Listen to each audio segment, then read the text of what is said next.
Mga langga, for today video mga langga, samahan nyo ako ay magluluto tayo ng pusit, adobong pusit. So ayan mga langga, nakabili kami ng pusit mga langga. So namiss ko na rin kumain ng adobo. So minsan lang talaga ako makakain dito ng seafoods mga langga, no, kasi super mahal ng seafoods dito mga langga. So yan, kahit mahal, may kamahalan, so bumili ako mga langga. So yan, ginisa ko lang naman yan mga langga. So nilagyan ko ng maraming paminta kasi wala akong ano yan, wala akong sili na green mga langga, no.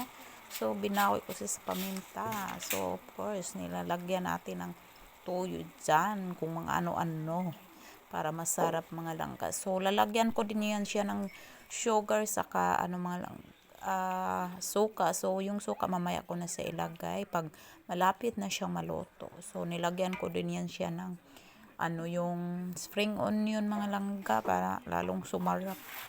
So nagluto din ako ng rice mga langga, para meron tayong i-partner niyan. So yan, kami lang naman dalawang kumain ni Daniel yan mga langga, no. So ano pang hinintay natin, kakain tayo yan. Masarap yan siya mga langga. So ayan, nag-add na ako ng spring onion sa kasi yung adobo sa atin, no, naglalagay tayo ng sugar, pero depende naman yan sa atin mga langga, sa panglasa natin, kung iba-iba naman talaga tayo yung paano natin lutuin yung pusit, no. So hindi ko pala yan tinanggal ng ano, yung itim ba, yung ata ba yun sa atin, kasi gusto ko yung maitim-itim mga langga para masarap.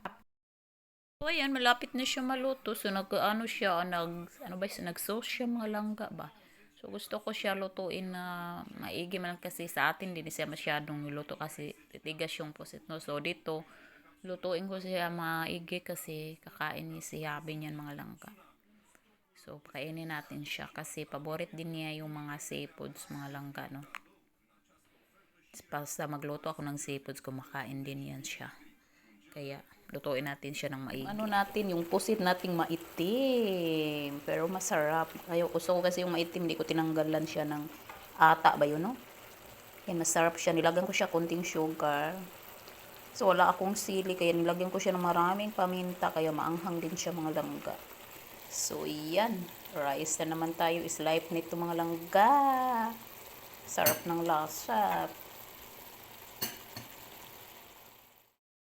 Luto na yung pusit nating adobo mga langga. So ano pinintay natin, kain na tayo mga langga. So hanggang dito na rin yung video natin, and see you in my next video. Bye bye, please follow for more.